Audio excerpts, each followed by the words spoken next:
കൊള്ളക്കാരൻ എറിഞ്ഞ പത്രം അതേപടി പുറത്ത് കിടപ്പുണ്ട്. അച്ഛൻ ഇന്ന് പത്രം എടുത്ത് വായിച്ചിട്ടില്ല. എനിക്കെന്തോ വല്ലാതെ പേടിയാവുന്നു. അച്ഛനും അമ്മയും വല്ല കടുങ്കയും ചെയ്തിട്ടുണ്ടാവോ?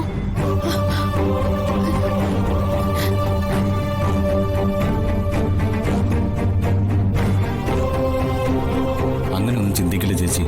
അവരിവിടെ എവിടെയെങ്കിലും കാണും. നമുക്കവരെ കണ്ടുപിടിക്കാം. ചേച്ചി അവരെ ഫോണിൽ വിളിച്ചു നോക്കിയോ? അമ്മ അച്ഛനെയും മുറിയിലും പരിസരത്തും ഒന്നും കാണാതെ വന്നപ്പോ ഞാൻ 2 നമ്പറിലേക്ക് മാറി മാറി വിളിച്ചു നോക്കിയതാ. രണ്ടാളും ഫോൺ എടുക്കുന്നില്ല. ഞാനൊന്ന് വിളിച്ചു നോക്കട്ടെ.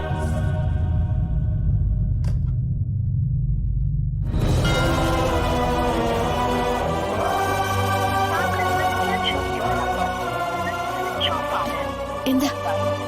സ്വിച്ച് ഓഫാ.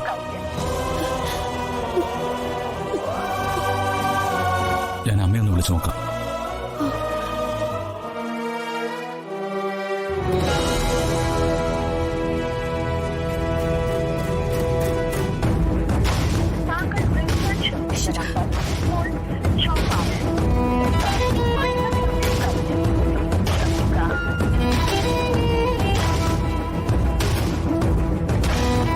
വന്ദനെ, ടെൻഷൻ അടിക്കണ്ട.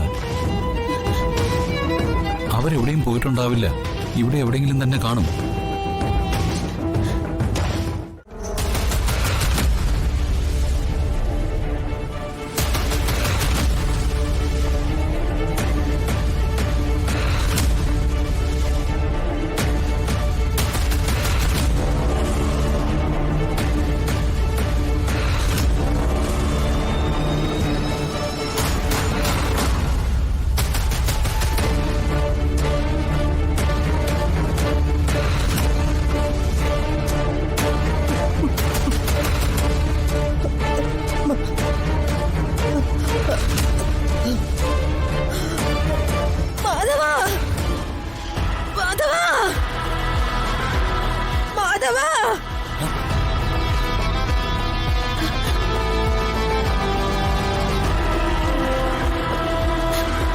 അച്ഛമ്മയുടെ ശബ്ദമല്ലേ കേട്ടത്?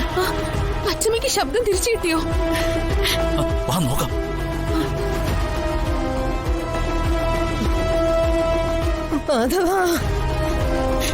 അച്ഛമ്മേ, അച്ഛമ്മേ, അച്ഛമ്മേ, അച്ഛമ്മേ, അച്ഛമ്മേ, അച്ഛമ്മേ, അച്ഛമ്മേ.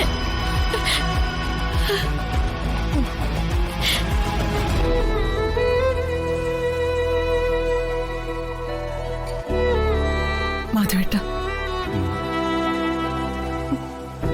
എക്കാലവും ഒരുമിച്ച് ജീവിക്കാമെന്ന പ്രതീക്ഷയോടെ എല്ലാം ഉപേക്ഷിച്ച് നമ്മൾ ഒന്നിച്ചത്.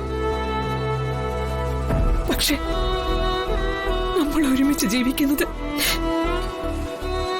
നമ്മുടെ ആൺമക്കൾക്ക് സഹിക്കാവുന്നതിനപ്പുറം.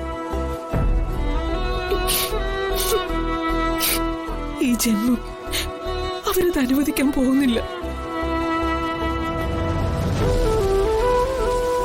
അതുകൊണ്ട് നമ്മളെ വീട് വിട്ടിറങ്ങി ഒരുമിച്ച് ജീവിക്കാനല്ല,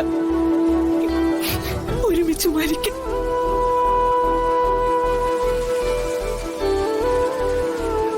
ഒരു തിരിച്ചുവരവില്ലാത്ത യാത്രയാണ് മരണം. നമ്മളും അങ്ങോട്ടേക്ക് പോകും. അല്ലേ മാധവേട്ട?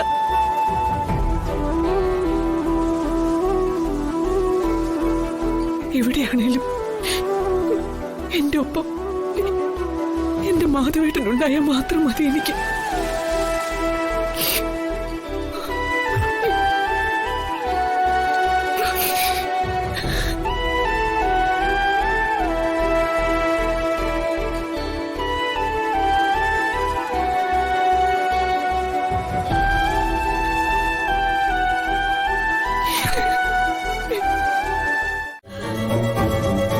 സ്വന്തമായി കിട്ടിയ പണം സ്വരൂപിച്ചും പകുതി വയറ് നിറച്ചും പട്ടിണി കിടന്നൊക്കെ ഒരു വീടുണ്ടാക്കി. ഒന്ന് രക്ഷപ്പെടാനുള്ള തത്രപ്പാടിൽ പല അപാകതകളും സംഭവിച്ചു പോയി. 5 മക്കളുള്ള അച്ഛനമ്മമാരുടെ സംരക്ഷണ ചുമതല മുഴുവനും ഒരു മകൻ ഒറ്റയ്ക്ക് ഏറ്റെടുക്കണമെന്ന് പറയുന്നത് ന്യായമായ ഒരു കാര്യമാണോ?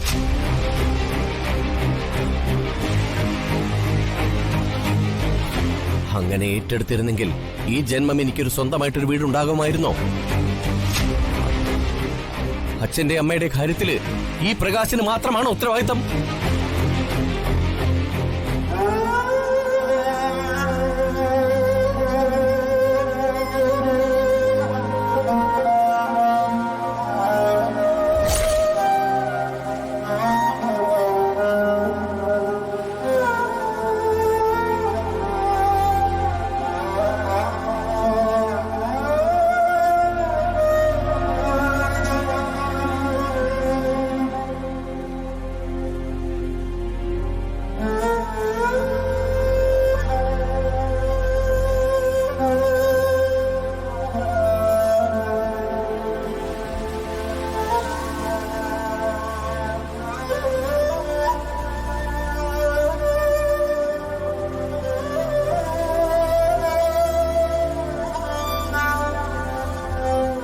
സ്വന്തം ഭാര്യയ്ക്കും മകനും സ്വതന്ത്രമായി ജീവിക്കാൻ ഒരു വീട്,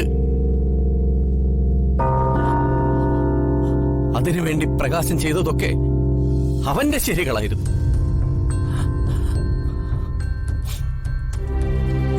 അതിനുവേണ്ടി മാതാപിതാക്കളെ 2 വീടുകളിലേക്കായിട്ട് മാറ്റി താമസിപ്പിച്ചത് തെറ്റായിരുന്നില്ല, ഏറ്റവും വലിയ ശരിയായിരുന്നു.